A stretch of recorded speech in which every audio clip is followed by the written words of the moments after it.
Take the bus, old man. I've got better things to do. That is exactly what my daughter Allison threw in my face when I asked her for a ride to the doctor. I am Frank Miller, 73 years old, and standing there in my kitchen that Tuesday morning, the realization hit me like a cold slap. I had raised a monster. So, do me a favor. Listen to this story until the very end and share it with anyone who needs to hear it.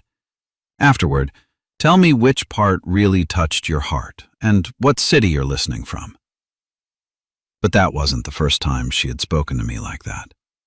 In the last few months, ever since I became a widower, Allison had changed toward me. She was no longer the little girl who used to hug me when I got home from work. Now she looked at me like I was a burden. "Sweetheart, the doctor said this appointment was important." "Oh, Dad, I already told you I can't. I have to take Patrick to run some important errands." Patrick, her father-in-law, a 75-year-old man who, ever since he retired, spent his life asking for favors, and my daughter ran to please him as if he were the king of the castle. "But can't you take him later? My appointment is at 10. "No, Dad, I already promised him." You have to understand that Patrick is family too, and he actually plans his things ahead of time. I stayed silent, feeling those words slice through me like a knife. Patrick is family too. As if I wasn't. As if the man who raised her, who worked 40 years to give her everything, was now less important than her husband's dad. "All right, daughter, I understand." "Thanks for understanding, Dad. You know we always love you very much." We, plural, as if love was something distributed by committee, and I was just getting the crumbs. I hung up the phone and sat in my favorite armchair, the one where my hope used to sit and knit while telling me about her day. The house was so quiet I could hear the tick-tock of the kitchen clock. That sound used to keep me company. Now it just reminded me how alone I was. But it wasn't just the loneliness that hurt. It was the humiliation. It was feeling like an obstacle in the life of the person I loved most. I guess 40 years of sweat and grease didn't buy me a ticket to the family table anymore. I walked to the bus stop. 73 years old with chest pain, waiting for the bus in the cold because my daughter had more important things to do. On the bus, while we rattled through the streets of Chicago, I started thinking, remembering. And that's where I began to see clearly everything that had happened in the last few years. Everything I had ignored because I didn't want to accept the truth. When I got to the office, the doctor checked me over and said the pains were from stress. "Mr. Miller, have you had any strong upsets lately?" Upset. What a small word to describe what I was feeling. "Doctor, I think so." I went back home on another bus. 2 hours wasted on public transit for a 20-minute appointment. When I got off at my stop, I saw something that froze my blood. My blue Chevy Impala was parked outside Allison's house, and getting out of the passenger side was Patrick, all smiles with shopping bags in his hands. They had used my car for their little outing. While I was bouncing around on a city bus, they were riding comfortably in my vehicle. That night I couldn't sleep. I lay awake staring at the ceiling, feeling the anger growing in my chest. It wasn't sadness I was feeling. It was rage. A clean, righteous rage that told me this couldn't go on because I hadn't worked my whole life to end up last on my own daughter's priority list. And there, in the darkness of my room, I made a decision that was going to change everything. The next morning I woke up early, like always. At 73, you don't need an alarm clock anymore. The body has its own schedule. But this morning was different. I got up with a clarity of mind I hadn't had in a long time, like when I was young and had a solid plan to fix a complicated engine.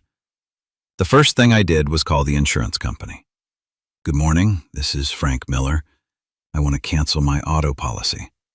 "Is there a problem with the service, Mr. Miller?" "No, son. The problem is I won't be needing the insurance anymore. I understand. Did you sell the vehicle? I paused for a moment. Had I sold it? In a way, yes. I had sold my dignity for years, thinking that was what being a good father meant. Something like that. Perfect. The cancellation goes into effect tomorrow at noon. I hung up and poured my coffee. The same coffee I'd drunk every morning for 40 years. But that day, it tasted different. It tasted like freedom. Then I called my old pal Rudy, who owns a used car lot. Rudy, you still buying cars? Sure, Frank. What do you have? A 2010 Impala, immaculate blue. I've taken care of it like a son. How much do you want for it? I told him the amount I had in mind. It was a fair price, not a giveaway, but not exaggerated. The exact money for what I had planned. Wow, Frank. Everything okay? That car is too nice to just sell like that. Everything's perfect, buddy. I just don't need it anymore. Swing by in the afternoon and we'll close the deal. After hanging up, I stood looking out the window toward Allison's house. From my living room, I could see her driveway perfectly. The Impala was there again. They had returned it in the middle of the night, as they always did, thinking I didn't notice. But I noticed everything. I noticed how they used it without asking, how the gas tank was always lower when they brought it back, how the seats were adjusted differently, as if someone taller than me had been driving it. For years, I had played the fool. Oh, how strange. It used a lot of gas. How odd. The seat is way back. But I never said anything because I didn't want problems. Because I thought being a good dad meant taking it all without complaining. What a fool I was. Around 10 in the morning, I saw Allison coming out of her house. She looked rushed, as always. She got into her car and left. Carl had already gone to work early. Only Patrick was left in the house. That man who had achieved what I couldn't, the respect of my own daughter.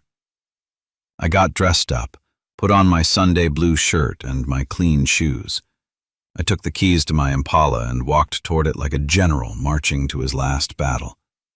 I started it up, and it sounded perfect, like always. That engine had never failed me. I changed the oil every 3 months, religiously. Tires always inflated to the correct pressure. The interior clean as a hospital room. That car had been my pride. While I drove to Rudy's lot, I started remembering the day I bought it. It was April 2010. I had saved for 2 years to buy it new.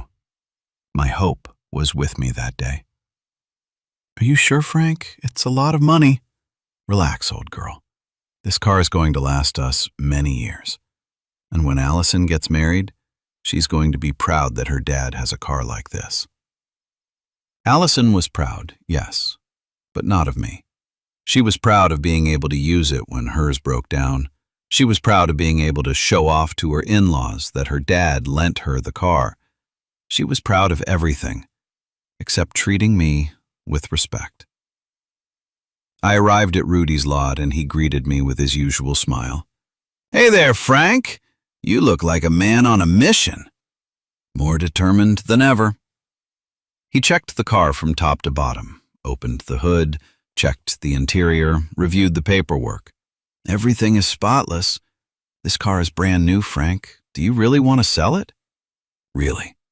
And what are you going to do without a car? I stood thinking. The truth was I barely drove it anymore. Just to go to the grocery store once a week or to the doctor every now and then. And for that, there was the bus, right? As my daughter had so gently reminded me. I'm going to live differently, Rudy. We signed the papers. He paid me in cash, as we had agreed. I counted the bills twice. I put them in my wallet and handed him the keys. Need a ride home? No, thanks. I'm going to walk. I need to think. The walk back took me 40 minutes. 40 minutes to process what I had just done. I didn't have a car anymore. I didn't have that worry that they were using it without my permission. I didn't have to pretend I didn't notice anything. When I got home, I sat in the same spot where I had made the decision the night before. But now I felt different. Lighter. Like when you finish carrying something very heavy and finally you can rest your arms. At 3 in the afternoon, I heard noises at Allison's house. Angry voices, shouting. Carl had come home early from work. I peeked discreetly through the window and saw the scene I had been waiting for all afternoon. Patrick was standing in the driveway, hands spread out, explaining something to Carl. Allison came running from inside the house. The 3 of them were looking for something that, obviously, wasn't there. The Impala. Carl had his phone in his hand, dialing numbers, surely calling the police to report the theft. Allison looked desperate, pacing from one side to the other. After a few minutes, I saw Allison walking toward my house. She pounded on the door. "Dad? Are you in there?" I opened the door calmly. "What can I do for you, daughter?" "Dad, have you seen your car? We left it last night in its usual spot, but it's not there right now." I looked her directly in the eyes. For the first time in years, I didn't look down. "My car?" "Yes, Dad, the blue Impala." "Oh, that car. Yeah, I sold it this morning." Her face changed completely, as if I had told her I had sold one of her children. "You sold it? What do you mean you sold it?" "Well, yes, sweetheart. It was my car, and I decided to sell it." "But Dad, we needed it!" There was the truth, finally coming to light. We needed it. Not that they borrowed it occasionally, it was that they needed it, as if it were theirs. "You needed it for what, Allison?" "Well, for when ours is in the shop? Or when Patrick needs a ride somewhere?" "Ah, to take him. So you did have time. To take your dad to the doctor?" "No." She went silent. For the first time in a long time, my daughter didn't know what to say. And that was just the beginning. Allison stood there, in my doorway, mouth open as if she couldn't process what she had just heard. "Dad, don't tell me you sold the car out of spite." Spite. That word felt like a slap in the face. 40 years raising her, and now that I finally stood up for myself, she called it spite. "No, daughter. I sold it for dignity. Something you apparently don't understand anymore." "Dignity? What are you talking about, Dad?" "About the fact that yesterday you sent me to the bus like a dog, and then you used my car to chauffeur your father-in-law around. That is called a lack of respect, in case you didn't know." Her face changed. That look she used to make as a child when she got caught in a prank. But she wasn't a child anymore. She was a 45-year-old woman who had forgotten who raised her. "Dad, don't be exaggerated. We always took care of your car." "Take care? You call taking care using it without permission whenever you felt like it? Well, you never said anything, because I thought you had enough manners to ask. But I was wrong." Carl appeared behind her, with that worried face men put on when they get into family trouble. "Mr. Miller, excuse me, but we need to understand what happened to the vehicle. We had some commitments." I stared at him. That man who earned 3 times more than I earned in my best years, but had no shame in using his father-in-law's things as if they were his own? "Young Carl, the vehicle was mine, and I sold it because I felt like it. Or were you guys planning to pay for it?" "No, Mr. Miller, but we thought—" "You didn't think anything.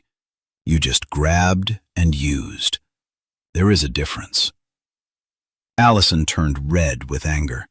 "Dad, this is a tantrum. You sold the car just to screw us over." Tantrum. Another word that boiled my blood, as if defending my dignity was the whim of a spoiled child. "Allison, Yesterday, when I asked you to take me to the doctor, you told me to take the bus because you had more important things to do. Remember? Yes, but No buts. You told me Patrick was more important than your dad, that he deserved to ride comfortably in my car while I managed however I could. That wasn't it. oh no. Then explain to me why he got out of the Impala smiling while I arrived all sweaty from the bus. Carl tried to stick his spoon in the pot. Mr. Miller, my dad needed to go to the bank and we thought, your dad. And what about mine? Does your wife's dad not count anymore? An uncomfortable silence fell, those silences that say more than 1,000 words. There was the truth. I didn't count anymore. I was the nuisance that had to be tolerated, the old man that had to be put up with. It's a hard pill to swallow, realizing your own child sees your love as a weakness to exploit. Look, Allison, let me explain something to you that you seem to have forgotten. I worked since I was 15. 40 years of my life crawling under greasy cars, breathing burnt oil, breaking my hands to give you everything you needed. We know that, Dad. No, you don't know. Because if you knew, you wouldn't have spoken to me the way you did yesterday. Patrick was walking toward us with that forced smile men use when they want to make peace. Frank, buddy, don't you think you're exaggerating a little bit? Buddy. That's what he called me now, as if we were lifelong friends, as if he wasn't the same man who had taken my place in my own daughter's heart. Patrick, with all due respect, don't get involved in problems that aren't yours. But we're all family. Sure, we're all family when it's convenient. But when my daughter needs to choose between taking her dad to the doctor or taking you for a ride, then we aren't so much family, are we? The smile vanished from his face. Allison turned even redder. Dad, that's enough. You're behaving like a child. And that's where my patience ran out. All these years swallowing the slights, all these humiliations stored in my chest, all this contained rage came out at once. Child? Child, you say? I'm the child for getting tired of being treated like trash? My voice sounded so loud that even the neighbors peeked out, but I didn't care anymore. 40 years, Allison. 40 years I worked to give you everything. Your school, your college, your wedding, the down payment on your house. I gave you everything. And now that I need you to treat me with a little bit of respect, turns out I'm a bratty child. Dad, calm down. I won't calm down. Because I'm tired of shutting up. I'm tired of playing the fool when you used my car without permission. I'm tired of pretending it didn't hurt that you treated me like an inconvenience. Carl tried to calm us. Mr. Miller, I think there is a misunderstanding. There is no misunderstanding. The misunderstanding was mine for years, thinking that if I behaved, if I didn't bother anyone, if I didn't claim anything, I was going to receive even a little bit of affection. Allison started to cry. Those fake tears she used since she was a little girl when she wanted to get her way. Dad, don't cry. I didn't mean to hurt you. You didn't mean to? Of course you meant to. Because if you hadn't meant to, you wouldn't have spoken to me the way you did. I wiped my eyes because, yes, they had watered up, but not from sadness, from anger, from years of humiliations I was finally letting out. Look, daughter, I'm going to explain something to you. I bought that car new in 2010. I poured all my love into it. I took care of it like gold because I thought someday it was going to be for you, so you would have something nice from your dad. But turns out that for you, Patrick's comfort was more important than your father's dignity. So I decided to sell it before it hurt me more. Patrick tried to speak again. Frank, I never wanted to cause problems. Oh, really? Then why didn't you tell my daughter to go in her own car? Why didn't you tell her to attend to her dad first? He stayed silent because he knew I was right. He knew he had enjoyed being more important than me and my own family. And you, Allison? Don't come crying now because the damage is done. I sold the car, yes, but not out of a tantrum. I sold it because I realized you guys don't respect me, and respect can't be bought, but it can be demanded. And now what are you going to do without a car, Dad? The same thing you told me yesterday. I'm going to take the bus. After all, according to you, I'm too old for that. I didn't say that. Oh, of course you said it. You told me to take the bus because you had more important things, and it turns out those more important things were taking your father-in-law for a ride. Carl looked desperate. Mister Neller, can we fix this? Do you want us to buy you another car? I laughed, a bitter laugh, but a laugh nonetheless. A car? You think this is about a car? This is about years of disrespect. This is about being treated as if I were invisible in my own family. Dad, don't be dramatic. Dramatic? Daughter, dramatic would have been staying quiet until I died so you could feel guilty at my funeral. Allison went pale. Don't talk like that, Dad. I talk like that because that's how I feel. Like a hindrance you have to put up with until he dies. And there, in that moment, something changed in my daughter's eyes, as if for the first time she was realizing what she had done. As if for the first time she understood that her dad wasn't a giving machine, expecting nothing in return. But it was too late for crocodile tears. The car is already sold, and my decision is already made. From now on, things are going to be different in this family. Different how, Dad? You'll see. I turned around and went into my house, closing the door in their faces. From the window, I saw them standing there, not knowing what to do. As if for the first time they realized the old man was no longer willing to take everything in silence. But this was barely the beginning of the changes that were coming. That night, I didn't sleep well, not from sadness, but from the adrenaline still running through my veins. I hadn't felt this alive in years. I got up early and made my coffee like always. But while I drank it, I heard angry voices at Allison's house, arguments that had been going up since early morning. I knew they were fighting about what had happened yesterday. Around 8 in the morning, the phone rang. Dad? It was Bobby, my oldest son. He'd lived in Phoenix for 10 years, working in construction. Allison had already called him. Dad, is it true you sold your car? Good morning, son. Yes, it's true. But why? Allison told me it was because of a problem with her. What exactly did she tell you? Well, that you got mad because she couldn't take you to the doctor and you sold the car to throw a fit. I laughed. That's how she had told the story, as if I were the villain of the movie. Is that what she said? Yes, Dad. And honestly, it seems very exaggerated. Exaggerated? Let's see, son, let me ask you something. When was the last time we talked on the phone? He went silent. Bobby? I don't know, Dad. It's been a busy few months. 5 months, Bobby. 5 months without you calling me, not even on my birthday. Oh, Dad, it's just work. And when was the last time you came to visit me? Another silence. 2 years, son. 2 years without seeing you. Dad, but Phoenix is far. Phoenix is a 5-hour flight.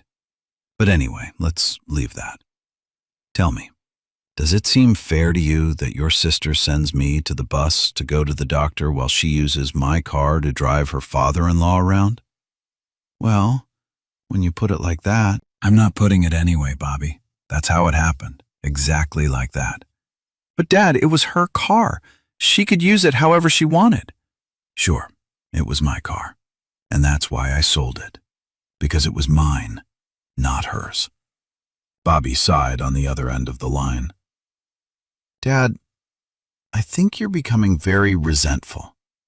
Resentful. Another word that made my blood boil. As if having dignity was being resentful. Bobby, let me ask you something else. Does your wife treat you with respect? What? Well, yes. Does she speak nicely to you? Does she ask for things with please? Does she consider you for important decisions? Yes, Dad, of course. And if one day she spoke to you like your sister spoke to me, what would you do? Well, I'd get annoyed. Exactly. You'd get annoyed. But me, because I'm old, I have to allow everything, right? Isn't that it, Dad? Yes, it is, Bobby. It is exactly that. You all think that because I'm your father, I have to put up with any lack of respect. Dad, but family is family. The family that doesn't respect you isn't family, son. It's just a habit. He went silent again. I could hear him thinking. And now what are you going to do? Live differently? Differently how? You'll see. I hung up the phone feeling lonelier than ever. But it wasn't a sad loneliness. It was a clean loneliness. Like when you finish cleaning your house and you stand alone, but in an orderly place. Around noon, Mary Ellen arrived, my middle daughter. She lived in Denver since she got married. Allison had already called her, too. Dad, I came as soon as I could. Mary Ellen had always been the most sensible of my children, the one who most resembled her mother in character. How are you, sweetheart? Worried about you. Allison told me what happened. And what did she tell you? That you sold your car because you got mad at her? Is that what she said? Mary Ellen looked at me intently. She always had that ability to see beyond words. Dad, tell me what really happened. And I told her everything. From the beginning, the phone call, the cruel words, seeing Patrick getting out of my car, everything. Mary Ellen's expression changed as I spoke. Dad, did she really say that to you? Word for word. And they really used your car to take the man while you went on the bus? That's how it was. She stayed quiet for a long while. Dad, you have a right to be upset. Finally, one of my children who understood. But Dad, don't you think selling the car was very drastic? Drastic. Mary Ellen, tell me one thing. How would you have treated me in that situation? I would have taken you to the doctor first, Dad. Always. See? That is respect. That is upbringing. What your sister doesn't have. Dad, but Allison loves you very much. Love. Is that how affection is shown? Humiliating? Treating like a hindrance? Mary Ellen sighed. No, Dad. That's not right. Exactly. And that's why I sold the car. Because I prefer to walk with dignity than ride without respect. And what are you going to do now? Live peacefully, without worrying that they are using my things without permission, without acting like I don't notice anything. But aren't you going to forgive Allison? I looked her in the eyes. Mary Ellen, would you forgive me if I treated you like she treated me? Dad, it's different. It's not different. Respect has no age. Either they respect me or they don't respect me. There are no middle grounds. Mary Ellen stayed thoughtful. You know what, Dad? I think you're right. Allison crossed the line. Finally, someone who understands. But Dad, what's going to happen now? Are you going to stop talking to her? No, sweetheart. But the rules of the game are going to change. What rules? The ones I've been following all these years.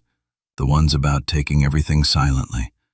The ones about acting like nothing happens. The ones about being the dad who always gives and never asks for anything. What are the new rules going to be?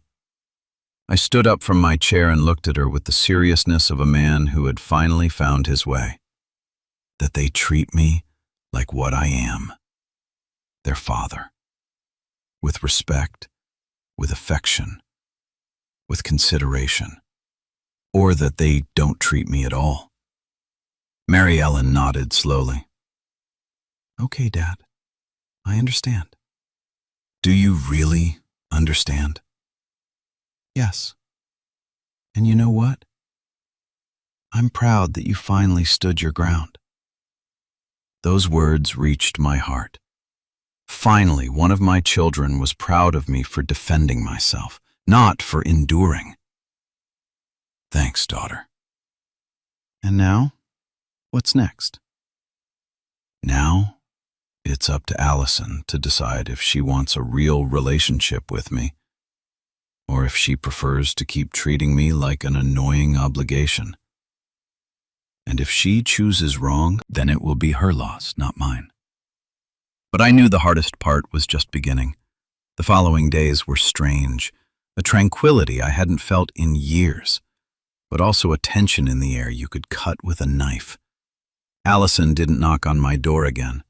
From my window I saw her coming and going from her house, but she didn't greet me like before. There were no more, "Good morning, Dad," shouted from the driveway. Now when she saw me, she looked down and rushed into her house. Patrick didn't appear in my garden like he used to either. Before, he approached to chat, playing friendly. Now, when he saw me watering the plants, he crossed to the other sidewalk. Carl was the only one who still greeted me, but with that uncomfortable smile men wear when they don't know which side to be on. Friday morning, while I was having breakfast, I saw something that caught my attention. Allison came out of her house carrying a big bag. She put it in the trunk of her car and left. About 2 hours later, she returned, but without the bag. That afternoon, when I walked to the grocery store, I ran into Mrs. Higgins, my neighbor from across the street. Mr. Miller, is it true you sold your little car?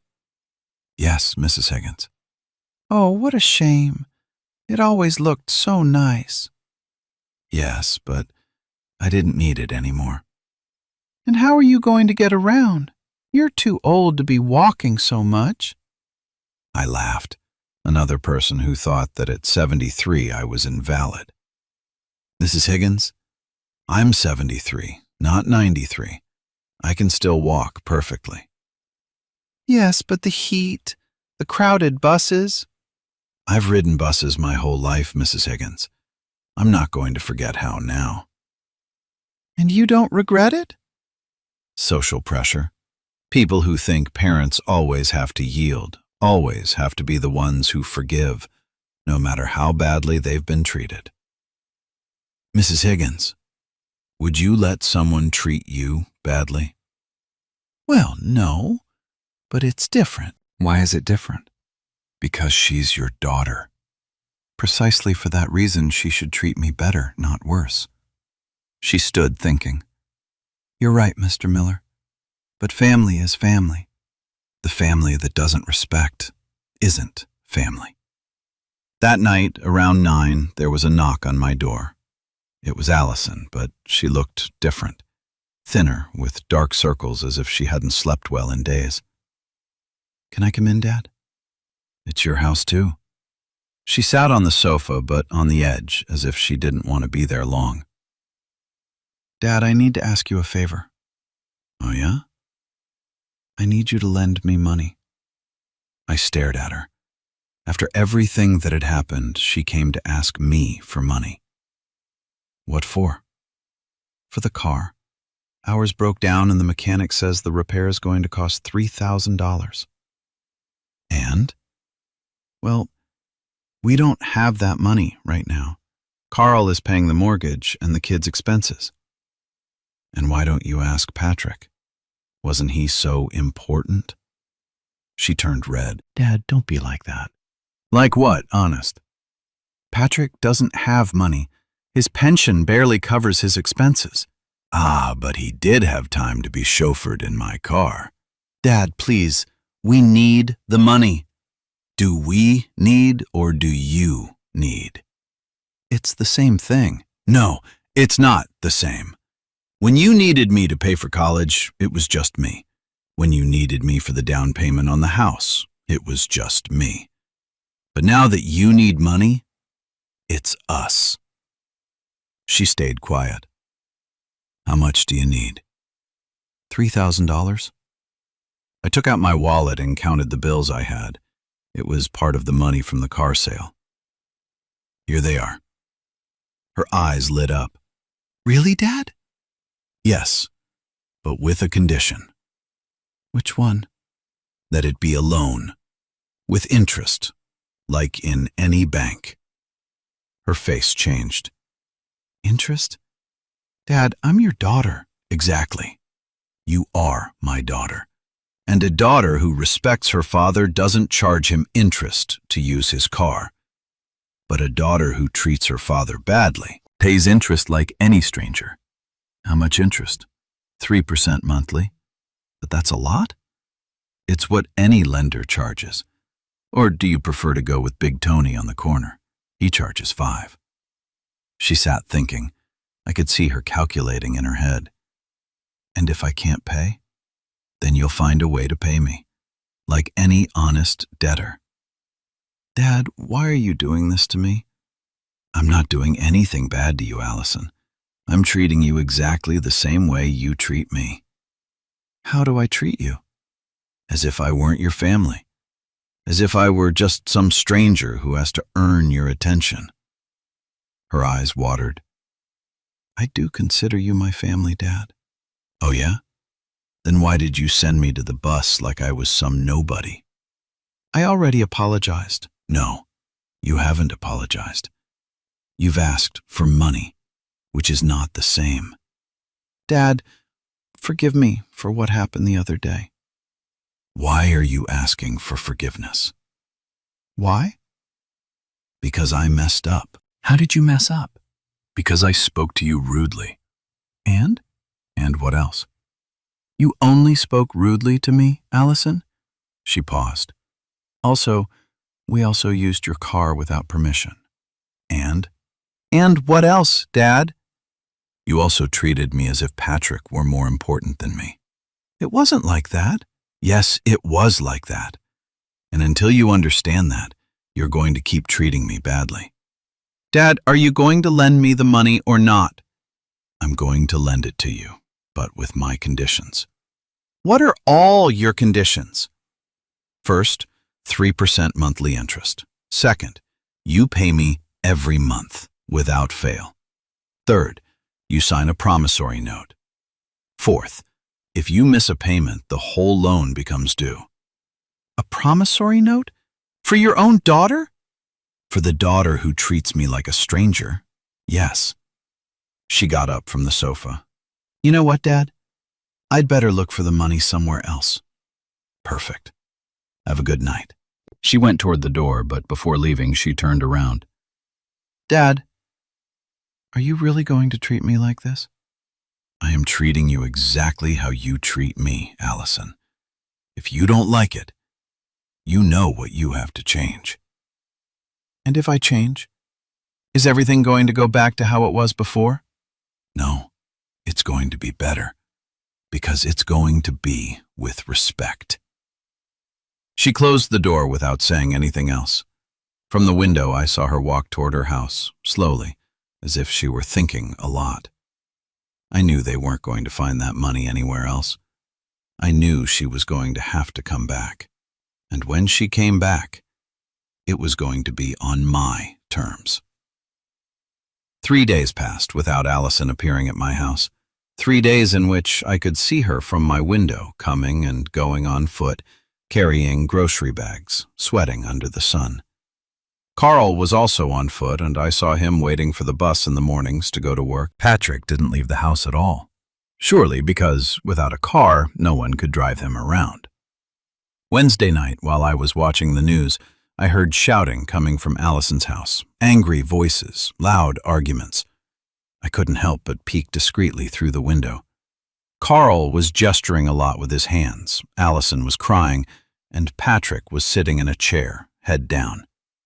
It was obvious they were fighting about the money, about the broken car, about the situation I had provoked. The next day, early in the morning, Allison knocked on my door again.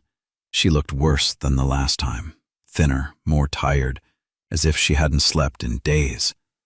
She came with a sheet of paper in her hands. "Good morning, Dad." Her voice sounded different, softer, less haughty. "Can I come in?" I let her in, and she sat in the same spot as always, but now she looked small, like when she was a little girl and had done some mischief. "Dad, here is the promissory note you asked for." She handed me the sheet. I printed it from the internet and filled it out with all the data. I took the paper and reviewed it. It was well done, with all the correct information. $3,000, 3% monthly. Monthly payments of $300 for 10 months, plus interest. "Did you find the money somewhere else?" I asked her, although I knew the answer. "No, Dad. Nobody wanted to lend to me. The banks say I need a cosigner, and Carl is already too indebted with the mortgage." She stayed quiet a moment. "We went to Big Tony, but he charges 5% monthly, and he also wants us to give him the house deed as collateral." "Ah, so now my conditions don't seem so bad to you." "No, Dad. Your conditions are fine." She said it in a low voice, almost whispering. "Are you sure? Because 3 days ago you said you'd rather look for the money elsewhere." "Yes, Dad, I'm sure." She looked me in the eyes for the first time in a long time. "I accept all your conditions." I took the bills out of my wallet and put them on the table. She looked at them as if they were the salvation of her life. "But before giving you the money, I want you to understand something, Allison." "What thing, Dad?" "This isn't revenge. This is justice." "What's the difference?" "Revenge is when you hurt someone to injure them. Justice is when you give someone what they deserve." I looked at her intently. "You treated me like a stranger. Now I treat you like a stranger. You didn't have consideration for me. Now I don't have special consideration for you." "Yes, Dad. I understand." "Do you really understand? Or do you just want the money?" She stayed quiet for a long while. I could see she was thinking, fighting inside. "Dad, these days have been horrible." Her voice began to break. "Carl and I have fought every day. He tells me that it's my fault we lost his car. Patrick doesn't speak to me because he says that due to my imprudence, he can't go anywhere now. The kids ask why Grandpa Frank doesn't talk to us anymore." "And what do you tell them?" "What am I going to tell them? That their mom is a wretch who treated their grandpa badly?" "You could tell them the truth." "What truth?" "That their mom didn't know how to value their grandpa, and that now she is learning what that means." Allison started to cry. But these weren't the fake tears from before. These looked real, painful. "Dad, I do value you. I've always valued you." "No, Allison. You valued what I gave you, not what I was. What is the difference? Valuing what I give means I'm only useful when I have something to offer. Valuing what I am means I'm useful even if I have nothing." I stood up and walked to the window. "When you told me to take the bus, you were telling me that I was worth nothing without my car." "It wasn't like that, Dad." "Yes, it was like that. Because if I had been worth something to you as a person, you would have taken me to the doctor, even if it meant walking." "You're right." She said it so quietly I barely heard her. "What did you say?" "That you're right, Dad." Now she spoke louder. "You're right. I treated you badly. I treated you as if you were less important than Patrick. I treated you like a burden." "And why did you do it?" "Why?" "Because I thought you were always going to be there, no matter how I treated you. I thought because you were my dad, you would put up with everything. And Patrick? I treat Patrick well because I'm afraid he'll complain to Carl. I'm afraid Carl will get mad at me if I don't take good care of his dad. There was the truth.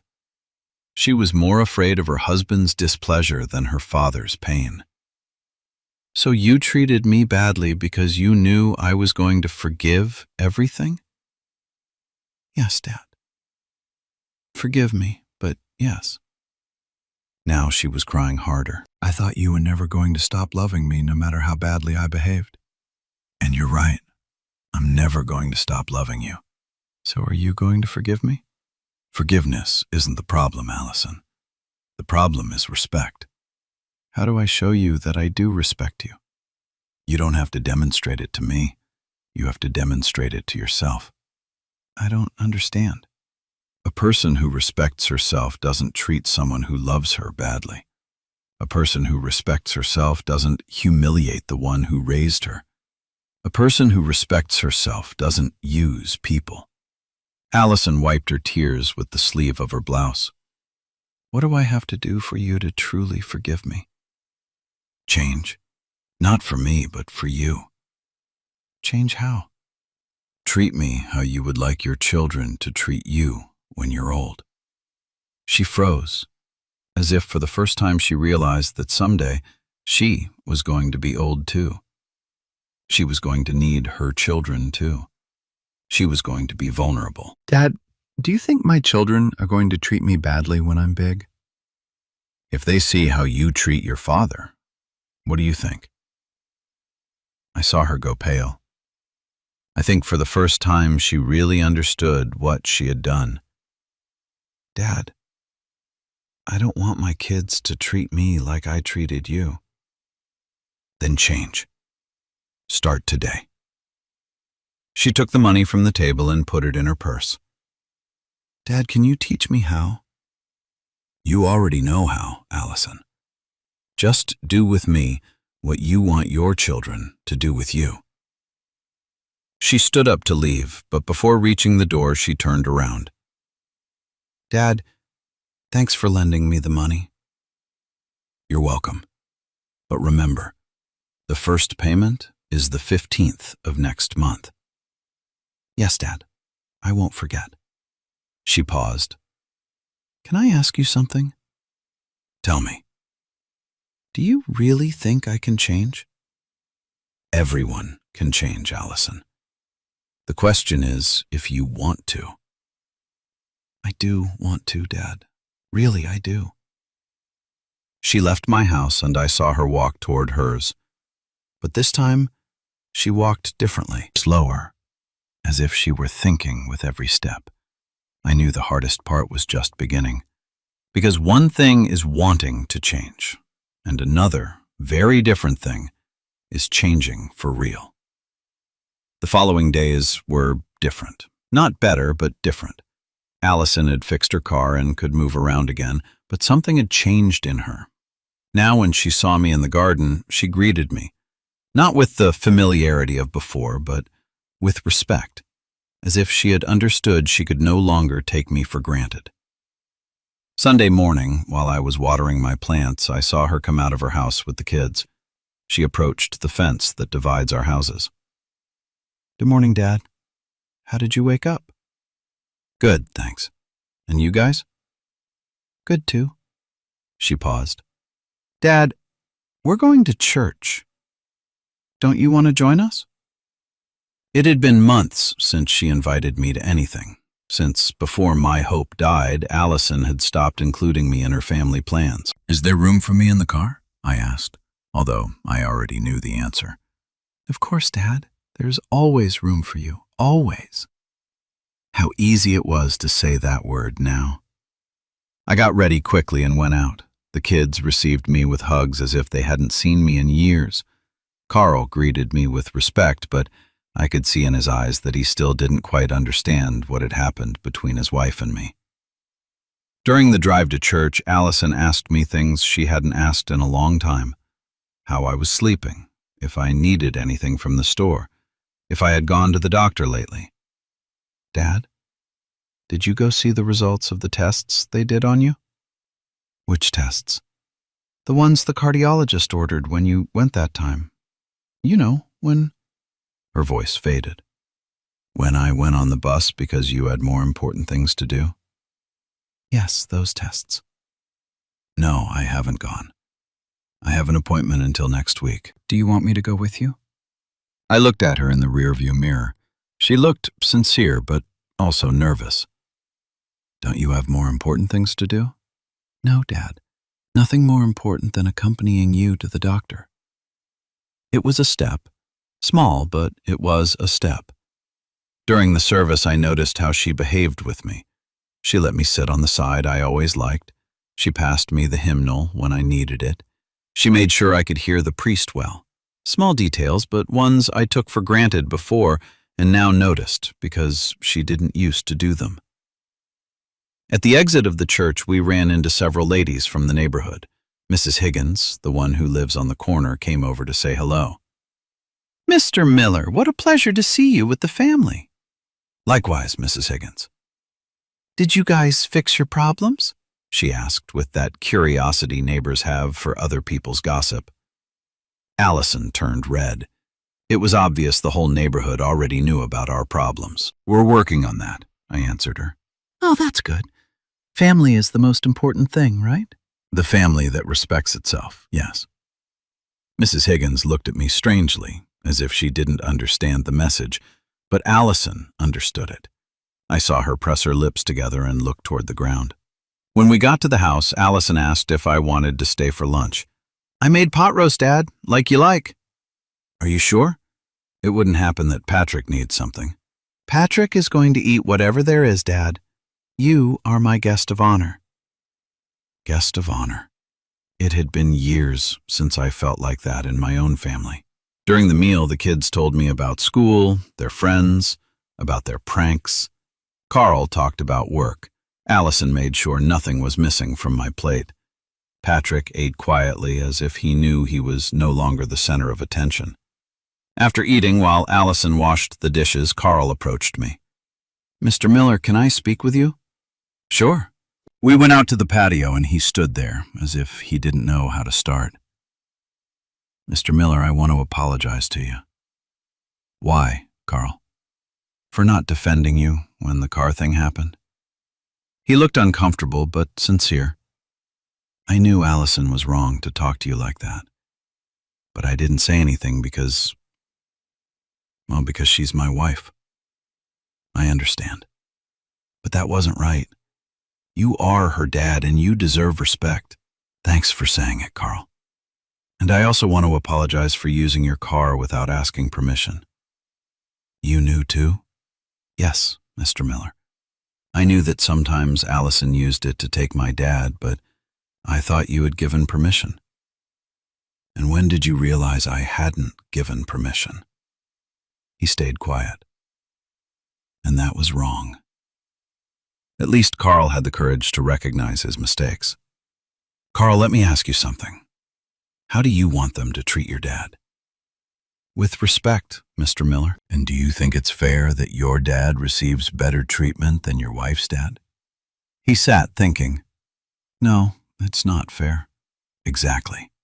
Your dad deserves respect because he's your dad, but I also deserve respect because I'm your wife's dad. You're right, Mr. Miller. From now on, it's going to be different. I hope so, Carl. We went back to the house and I stayed a while longer chatting with the kids. When I was leaving, Allison walked me to the door. Dad, thanks for coming to eat. Thanks for inviting me. Can I ask you something? Tell me. Do you think we're on the right track? It's a start, Allison. But changing for real takes time. I know, Dad. But I want you to know that I do want to change. That's good. But do it for you, not for me. Why for me? Because when you change for another person, as soon as that person isn't there, you go back to being how you were before. But when you change for yourself, the change is real. I understand. Allison, can I ask you something? Yes, Dad? Why did you start treating me badly?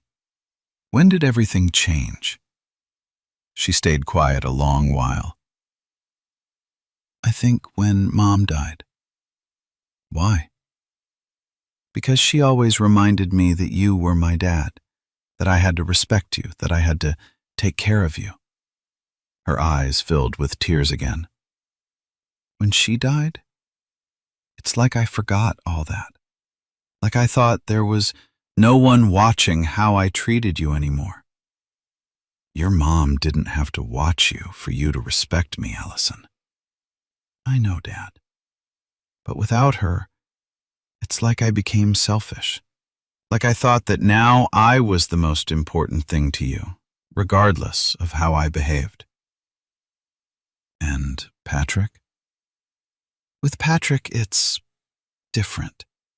He complains to Carl, and I don't treat him well. You never complained to me. So you treated me badly because you knew I wasn't going to complain?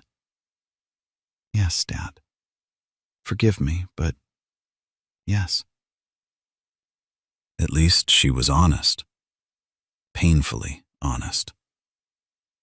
Allison, respect isn't given out of fear. It's given out of love.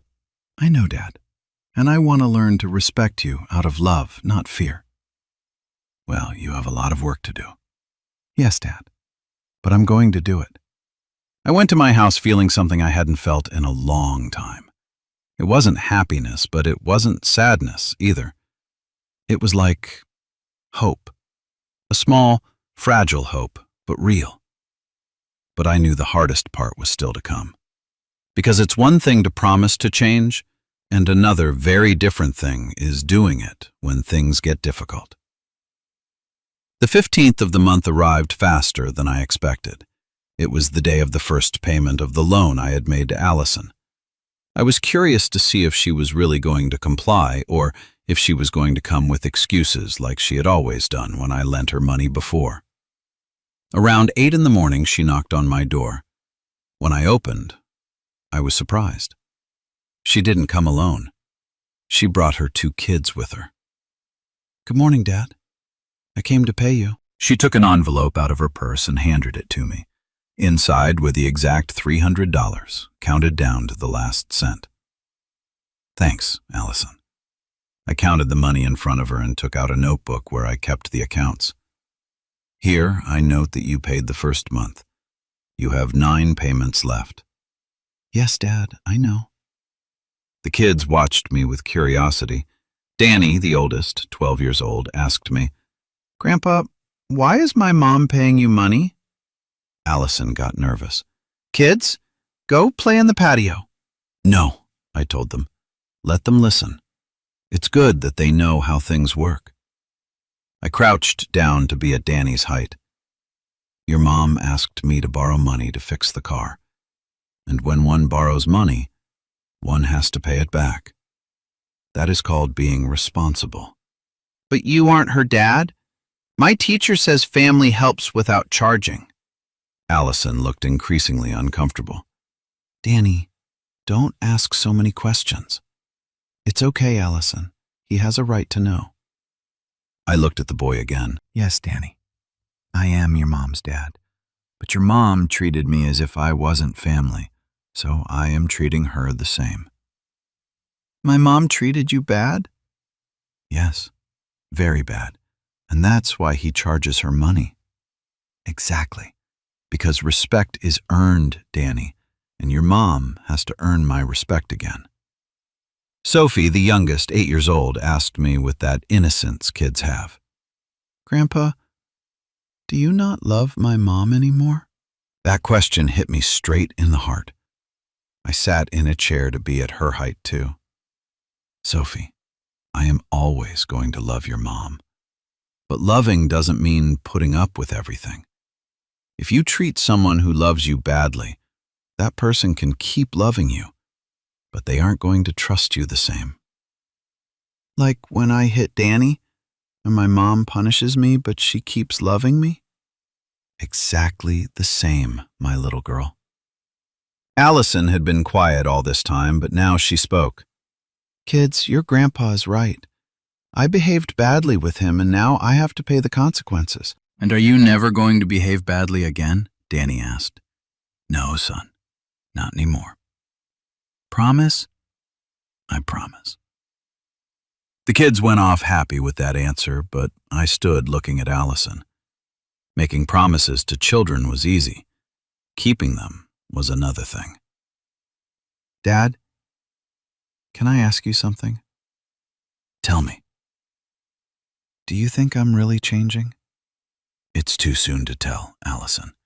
It's been nothing but 2 weeks. But have you noticed any difference? Some. You greet me when you see me.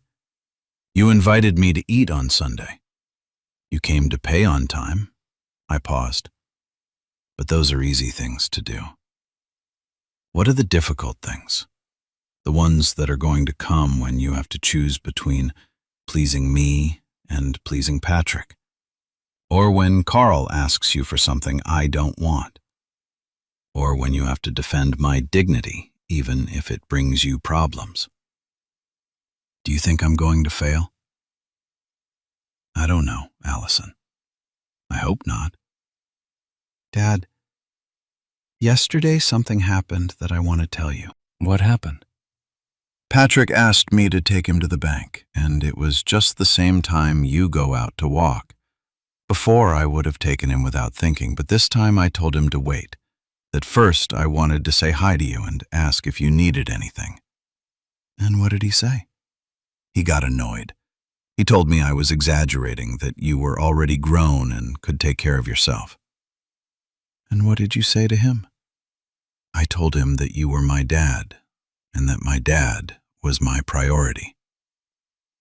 Dad?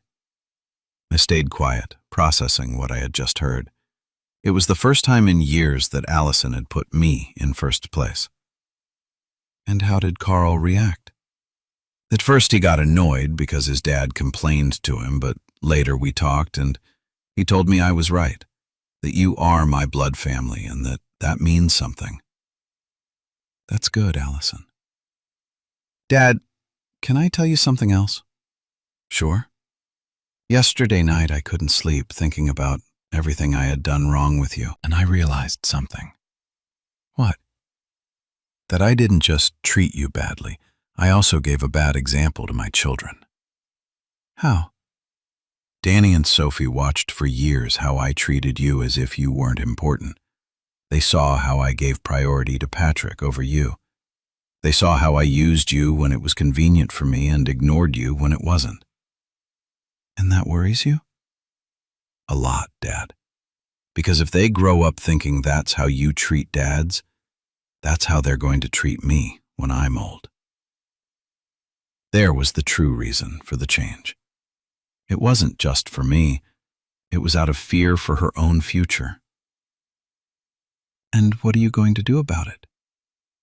Teach them by example how a father should be treated, starting with how I treat you.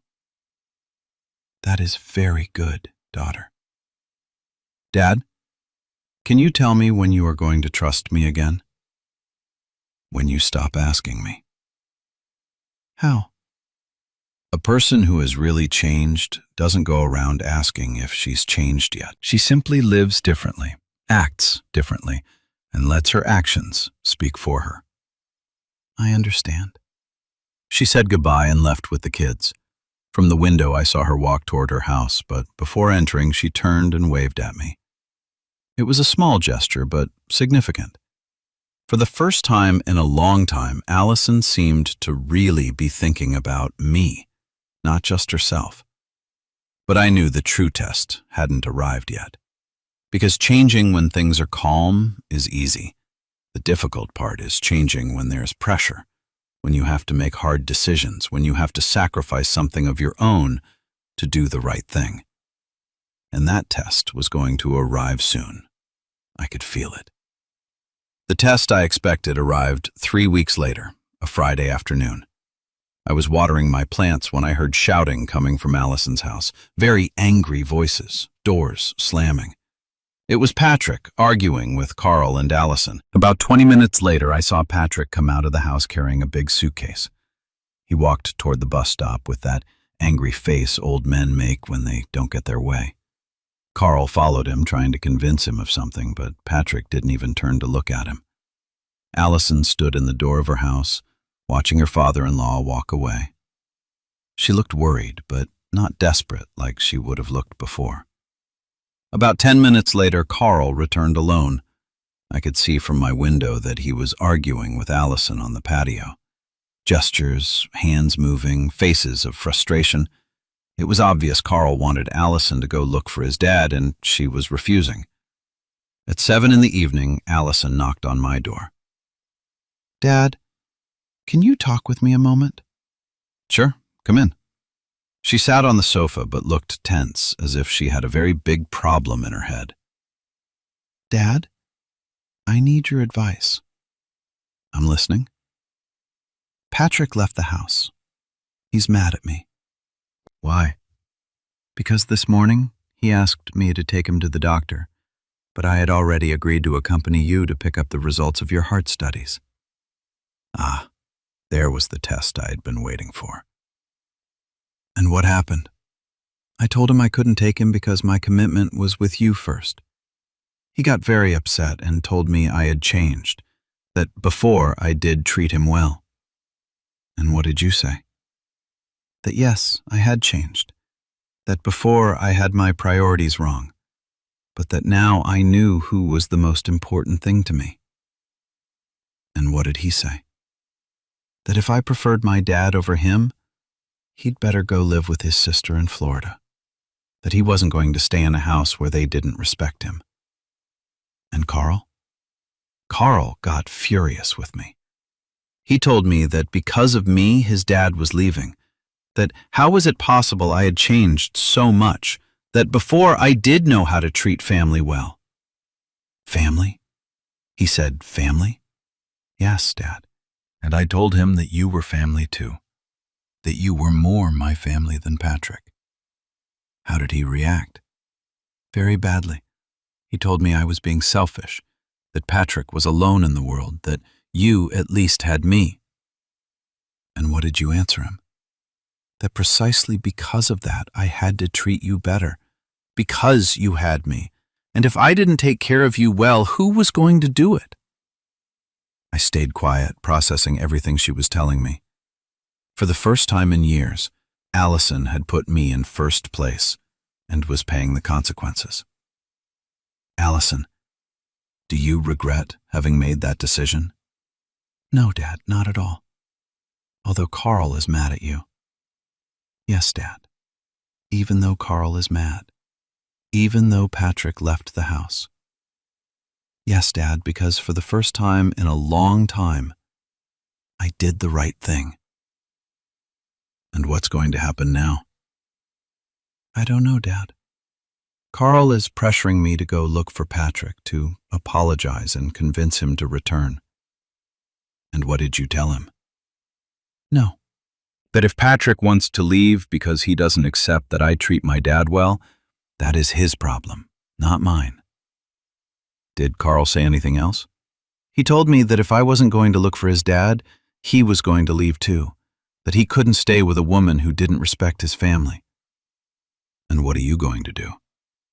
I don't know, Dad, but I know what I'm not going to do. I'm not going to apologize to Patrick for having treated you with respect. I got up from my chair and walked toward the window. Outside, it was already getting dark. The lights of the houses were starting to turn on. It was the hour when families gathered to have dinner, to talk about the day, to be together. Allison, do you know what this means? What, Dad? That for the first time in years, you are defending the right thing even though it costs you dearly. Do you think I'm doing the right thing? I think you are being the daughter I raised, the daughter your mom would have wanted you to be. Her eyes filled with tears. Dad, I'm scared. Scared of what? That Carl will really leave, of being left alone with the kids. Allison, do you prefer to be alone with dignity or accompanied without respect. With dignity, Dad. Then you know what you have to do. What is it? Keep doing the right thing, regardless of the consequences. And if Carl really leaves? If Carl leaves you for treating your dad well, then Carl didn't deserve you. Do you really believe that? Allison, a man who loves you isn't going to punish you for being a good daughter. She stayed quiet a long while, thinking. Dad, can I stay here tonight? Carl is pressuring me a lot, and I need time to think. This is your house too, daughter. It will always be your house. Thanks, Dad. But Allison, tomorrow you have to go back to your house and face whatever comes. You can't run from problems. I know, Dad. But tonight I need to feel like I'm in a place where they respect me for doing the right thing. Here, you will always have that. That night we had dinner together, like when she was a child. We talked about many things, but above all, we talked about what it means to have principles and defend them, even if it costs dearly. When she went to sleep in the room that had been hers as a girl, I stayed awake thinking. For the first time in years, my daughter had chosen to do the right thing instead of the easy thing. She had chosen to defend me instead of looking good to everyone. It was the change I had been waiting for. But I knew it was going to cost her dearly, and it hurt me to know my daughter was going to suffer for doing the right thing. But I also knew it was the only way for her to truly change, because true changes always cost something. The next morning, Allison woke up early. I heard her moving things in the kitchen, making coffee. When I went down, breakfast was already ready. Huevos rancheros, beans, fresh coffee. Like my Hope used to do when we had problems and needed to talk. Good morning, Dad. Good morning, daughter. How did you sleep? Good? Better than I've slept in months. She looked calm but determined. Dad, I already decided what I'm going to do.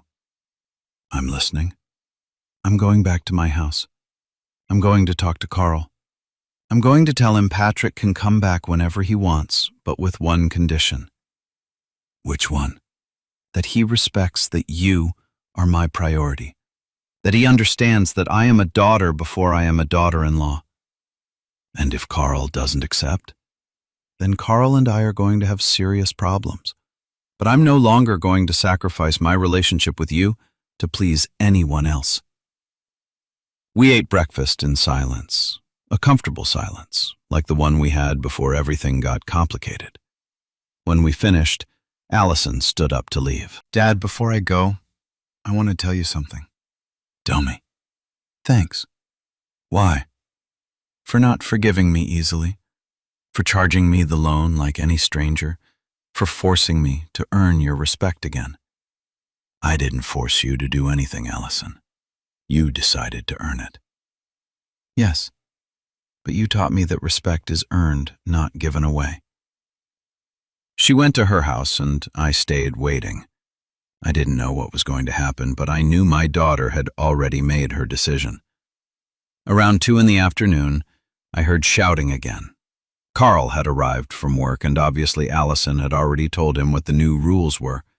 Angry voices, slamming doors. The argument lasted about an hour. Then, silence. Around 4, I saw Carl leaving the house with a suitcase. He looked furious. He got in his car and left. Allison stood in the door watching him drive away. But she didn't cry. She didn't run after him. She didn't come out screaming for him to return. She stood there a few minutes, breathing deep, and then went back into her house. That night, she didn't come looking for me. She didn't knock on my door asking for comfort. She respected that I also needed to process what had happened. The next day, early in the morning, I saw her leave with the kids. She took them to school like always, returned alone, went into her house, and continued with her life. For 3 days we didn't speak, but I saw her through the window, doing her normal routine, working on her computer because she worked from home, picking up the kids from school, making food, washing clothes, as if nothing had happened. As if it didn't hurt that her husband had left her for defending her father. The fourth day, she knocked on my door. "Dad, can you accompany me to do some shopping?" "How are we going to go?" "In my car, if it doesn't bother you that I drive." We went to the supermarket, the pharmacy, the bank. During the whole trip, Allison behaved with me like she had never behaved. Attentive, respectful, affectionate. She opened doors for me, asked me if I needed anything, made sure I was comfortable. "Allison, how do you feel?" "Sad, Dad, but calm." "Sad about Carl?"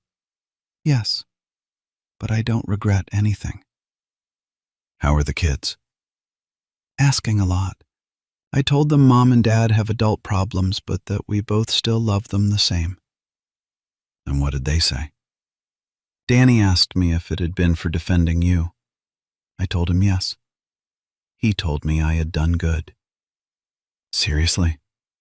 "Yes, Dad. He told me, 'Mommy, Grandpa Frank is your dad. Dads come first.'" My eyes filled with tears. That 12-year-old boy had understood what his own father couldn't understand. "And Sophie?" "Sophie hugged me and told me, 'Mommy, I'm always going to defend you like you defended Grandpa.'" There I broke. I started to cry like I hadn't cried since my hope died. "Dad, why are you crying?" "Because finally I understand that I didn't fail as a father." "How?" "Because you raised 2 kids who understand what respect is. Because in the end, when it really mattered, you chose to do the right thing." "Dad, do you forgive me?" "I forgave you since the day I sold the car, Allison." "Then why did you keep charging me the loan?" "Because forgiving is one thing and teaching is another. I had to teach you that actions have consequences." "Am I done learning?" "No, daughter. One never finishes learning. But you already learned the most important thing." "What is it?" "That respect is not negotiated. That dignity is not sold. That doing the right thing sometimes costs dearly, but it is always worth it." 2 weeks later, Carl returned. He asked for forgiveness. He said he had understood that Allison was right, that Patrick could return, but respecting the new rules. Patrick never returned. He decided to stay with his sister in Florida. Better for everyone. But the most important thing wasn't that. The most important thing was that my daughter had learned to value what really matters. She had learned that some things are not negotiated. She had learned that being a good daughter is not optional. It is mandatory. And I had learned something too, that sometimes to teach love, first you have to teach respect. And that is why, my son, I tell you, it is never too late to start over. It is never too late to give oneself the place one deserves. Now tell me, if it were you, what would you have done in my place? And while you're at it, tell me, from what little corner of this world are you listening to me? Frank Miller. The events of that fall in Chicago taught me that sometimes the hardest wars are fought in the quiet of a living room. We are all just trying to find our way back to dignity, one painful step at a time. This story is my truth, or as close to it as memory allows. But names have been changed to protect the guilty and the innocent alike.